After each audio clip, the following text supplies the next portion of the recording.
ये भारत भूमि आदि अनादि काल से ऋषियों, महर्षियों तथा संतों के जन्म स्थान की साक्षी बनती आई है, जिनके आशीर्वाद से आज भारत विश्व गुरु बनने की दिशा में गर्व से कदम रख रहा है। ऐसे कई संतों ने भारतवर्ष की प्रगति के लिए आत्म कल्याण के साथ साथ समाज कल्याण की बात करके भारतवर्ष में परिवर्तन लाने का प्रामाणिक प्रयास किया है।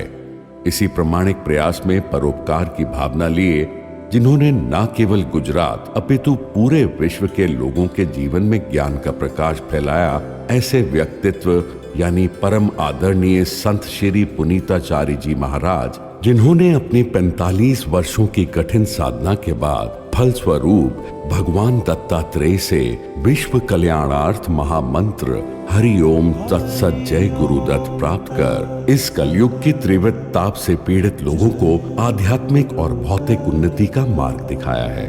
उनके इस जीवन सफर को आइए नजदीक से जानने का प्रयत्न करते हैं। ये कहानी है उत्तर प्रदेश के देवरिया जिले के एक छोटे से गांव पत्थर देवा की पवित्र ब्राह्मण श्री सुंदर पांडे और उनकी पत्नी द्वादशी देवी के द्वितीय सुपुत्र पारसनाथ की। परम पूज्य पुनीताचार्य जी महाराज का माता पिता द्वारा दिया गया नाम पारसनाथ पांडे है। गुजरात के गिरनार में साधना के दौरान किसी महाराज ने उनके स्वभाव, पवित्रता, आचरण आदि से प्रभावित होकर पुनीताचार्य संज्ञा से विभूषित किया था, जिसका अर्थ है पवित्र आचरण करने वाला। ज्ञात रहे ये संप्रदाय विशेष का दिया हुआ नाम नहीं है। पुनीताचार्य जी की प्रारंभिक शिक्षा प्राथमिक विद्यालय पत्थर देवा में हुई। छठी कक्षा से आगे पढ़ने के लिए गांव से बाहर जाना पड़ता था, लेकिन उसी समय गांव में मिडिल स्कूल भी प्रारंभ हुआ और मिडिल स्कूल के प्रथम बैच के विद्यार्थी बने।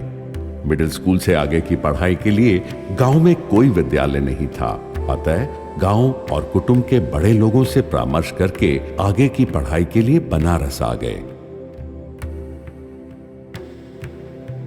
बनारस में गंगा के किनारे 80 घाट के नजदीक मुमुक्षु भवन में रहने लगे। यहां पर उनका परिचय श्री राम व्यास पांडे जी से हुआ, जो उनकी कुशाग्रता और बुद्धि से बहुत प्रभावित हुए। इसलिए उन्होंने पुनीताचार्य जी को मारवाड़ी सेवा संघ में पढ़ाई हेतु प्रेरित किया, जहां पर पुनीताचार्य जी एक ही साल में प्रथम परीक्षा में अंग्रेजी में सेकंड क्लास तथा गणित में डिस्टिंक्शन के साथ उत्तीर्ण हुए। मारवाड़ी सेवा संघ में दैनिक मामलों को सुचारू रूप से संभालने वाले श्री रामविलास पोद्दार जी पुनीताचार्य जी से बहुत प्रभावित थे। अपनी व्यस्तता के बावजूद भी वे उनकी प्रगति में बहुत रुचि रखते थे। पुनीताचार्य जी भी उनके प्रति श्रद्धा और आदर का भाव रखते थे। उस वक्त काशी पहुंचने वाले विद्यार्थी का मुख्य लक्ष्य एक ही होता था, अध्ययन। प्रातःकाल उठकर गंगा स्नान, पूजा पाठ करना और फिर संस्कृत और शास्त्रों का निरंतर अध्ययन ही वहां की दिनचर्या रहती थी। काशी में पुनीताचार्य जी को गोपीनाथ जी कविराज, काशी हिंदू विश्वविद्यालय के ज्योतिष विभाग अध्यक्ष पंडित राम व्यास जी पांडे, स्वामी अनंतानंद सरस्वती जी, करपात्री जी महाराज जैसे महान विद्वानों का सानिध्य प्राप्त हुआ। कालचक्र के विषय में कुछ भी कहा नहीं जा सकता। पुनीताचार्य जी अपने जीवन पथ पर थोड़े ही आगे बढ़े थे कि पिताजी की तबीयत खराब होने के कारण घर से बुलावा आ गया और उन्हें घर जाना पड़ा। घर पर थोड़े समय के बाद पिताजी का देहांत हो गया। संपूर्ण परिवार की जिम्मेदारी उनके कंधों पर आ गई, क्योंकि उनके बड़े भाई बाहर थे और उनसे छोटे 2 और भाई भी थे। उन लोगों को पढ़ाना, लिखाना, परवरिश करना, यह सब अब पुनीताचार्य जी की जिम्मेदारी थी। साथ में खुद की पढ़ाई भी तो करनी थी। इन सब कार्यों का निर्वहन करते हुए वे पुनः अध्ययन के लिए काशी आ गए। सभी विपरीत परिस्थितियों के बीच उनका अध्ययन जारी रहा, परंतु विक्षेप बहुत आते रहे। पूर्व मध्यमा और उत्तर मध्यमा की परीक्षा भी देते रहे, लेकिन परीक्षा छोड़कर बार बार घर के विधि विधान के लिए भागना पड़ता रहा। आत्मसंयम, सत्संग, आध्यात्मिक चिंतन और सतत धर्म साधना ने इस किशोर को एक ऐसा युवक बनाया जिसने ज्ञान अर्जन से बचा अपना खाली समय सत्संग में और तपस्वियों की सेवा में बिताया।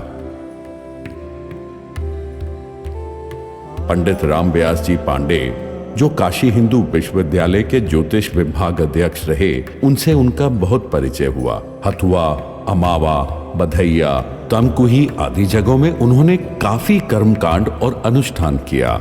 हर जगह यश मिला। फिर काशी में आज प्रेस के मालिक राजा शिव प्रसाद गुप्ता परिवार के सत्येंद्र कुमार जी से परिचय हुआ। गुप्ता परिवार से काफी घनिष्ठता हो गई थी। वहां भी उन्हें काफी प्रतिष्ठा मिली। सत्येंद्र कुमार गुप्ता जी के चिरंजीवी शार्दुल विक्रम गुप्ता जी पुनीताचार्य जी को अच्छी तरह से जानते रहे। पुनीताचार्य जी ने 2-4 भागवत की कथा काशी में की।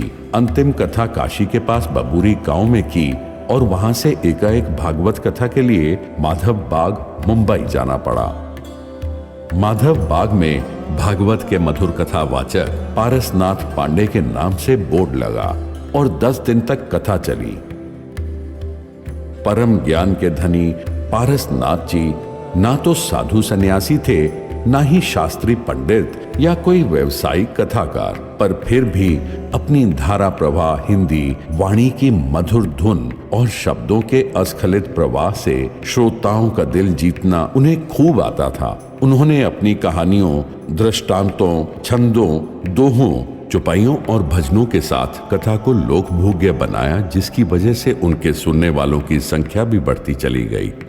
वहां पुनीताचार्य जी को कभी कभी तंद्रा में कोई बोलता रहा कि आप कथा तो बहुत अच्छी कर लेते हो, लेकिन क्या आपको भगवान मिले हैं? तो पुनीताचार्य जी बोले, भगवान तो हमारे अंदर हैं, पर प्रत्यक्ष कभी नहीं देखा। फिर कोई बोला कि खुद साधना करके भगवान को प्राप्त करो। आपको पैसा चाहिए या मुक्ति या प्रतिष्ठा, क्या चाहिए आपको?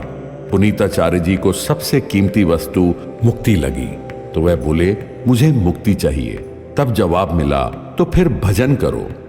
उन्होंने उस दिन समस्त संसार के मोह से खुद को मुक्त कर लिया।